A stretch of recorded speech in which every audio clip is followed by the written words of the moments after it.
So, I pun dah macam panik. So, dah tak tahu apa nak buat. Ni antara hidup dengan mati je lah. So, I lompat.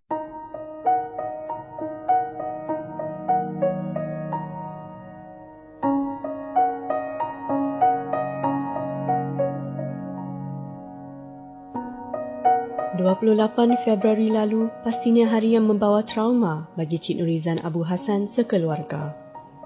Pada sekitar 9 pagi, rumah sewa di Jalan Tenteram yang menjadi kediaman mereka sejak 13 tahun lalu hangus ditelan api marak. Saya macam terhidu bau asap dan terdengar siren lah. Bila suami saya buka, asap dah berkumpul dekat depan depan pintu. Mujur, dua anak Cik Nurizan yang berada di ruang tamu ketika itu sudah berjaya keluar menyelamatkan diri melalui pintu depan. Cik Nurizan berserta suami serta anak bongsu mereka bagaimanapun terperangkap dan terpaksa mengambil keputusan yang amat menggerunkan. Rumah I tingkat 2, I lompat macam gitu. So bila I lompat, kaki I terentak dan badan pun terentak. Bagi anak sulungnya Muhammad Haikal Zuraimi yang sedang bertugas sebagai penghantar makanan pada ketika itu, berita tentang tragedi yang melanda disampaikan oleh seorang rakan. Saya tanya kawan saya, keluarga saya okey ke tidak ni semua, macam api dia besar ke tidak. At the same time, saya rasa macam ketakutan lah. Takut macam ada apa-apa terjadi kat diorang ke apa ke. 6 ahli keluarganya dikejarkan ke hospital bagi mendapatkan rawatan untuk kecederaan yang dialami. Mujur, tiada nyawa yang terkorban. Bila saya dengan adik saya masuk dalam tu rumah kita tu, kita macam tak, kita rasa macam lain lah. Kita macam ini betul ke rumah kita ni semua. Baju-baju semua kat dalam gerobok tu tak macam affected sangat. So kita keluarkan dari bilik, dari dalam bilik tu, birth certificate, everything that is macam important lah to us, all the passport, ini semua kita dapat diselamatkan. Berita tentang musibah yang melanda keluarga Haikal jelas menyentuh hati orang ramai yang tampil menghulurkan bantuan dengan pelbagai tawaran datang melimpah.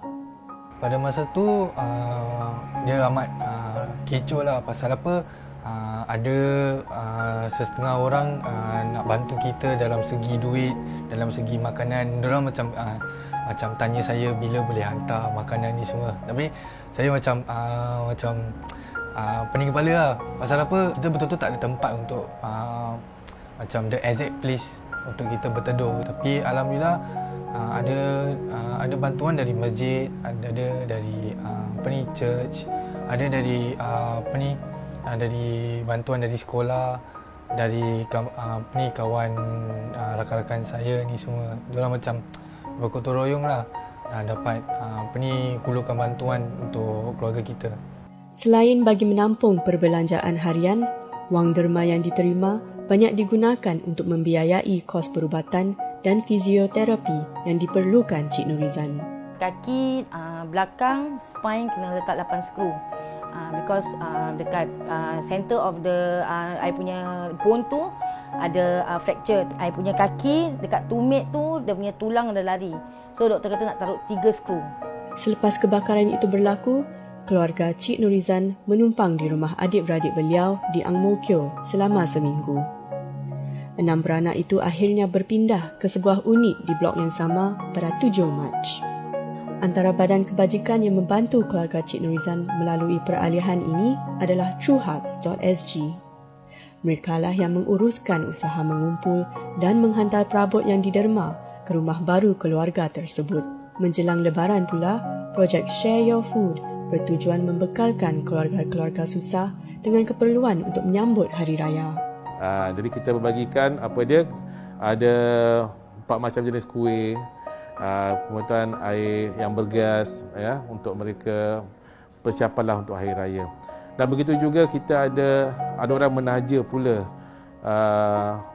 makanan basah seperti ayam, daging, kepak ayam untuk mereka masak lauk untuk Syawal nantilah menjelang. Meski menghargai jasa dan budi semua yang telah membantu beliau sekeluarga sejauh ini, Cik Nurizan secara terus terang berkongsi beliau tidak mempunyai hati untuk beraya tahun ini. Kalau pasal tu, tahun ni tak ada mood lah nak raya. Pasal tahun lepas anak saya pun meninggal kan. So, baru 3 bulan dia meninggal, this incident come.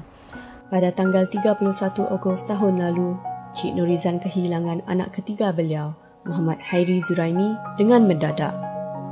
Seorang insan istimewa dan pada usia muda 19 tahun, Hari meninggal dunia akibat kegagalan jantung setelah terjatuh. Bila time raya, arwah adik saya macam really happy lah.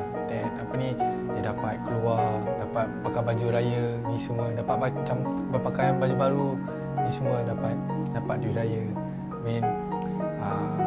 Saya pun rasa sedih lah. Pasal apa, this year, tahun ni kita tak dapat rayakan tahun raya bersama arwah adik saya. Setelah ditimpa dugaan demi dugaan, Cik Nurizan percaya masih ada peluang untuk membina hidup yang baru. Beliau sekeluarga sedang menantikan sebuah flat BTO 3 bilik di Punggol yang bakal siap pada bulan September tahun ini. The first thing is like harapan saya untuk cepat sembuh lah. Of course lah kan, pasal saya pun macam kalau macam gini pun susah juga nak ke sana ke sini, susah juga kan. Then dengan harapan lagi satu akan dapat rumah baru, insya-Allah anak-anak saya pun dapat tempat berteduh yang baru lah. InsyaAllah lepas ni pun tak ada apa-apa yang berlaku lah. InsyaAllah.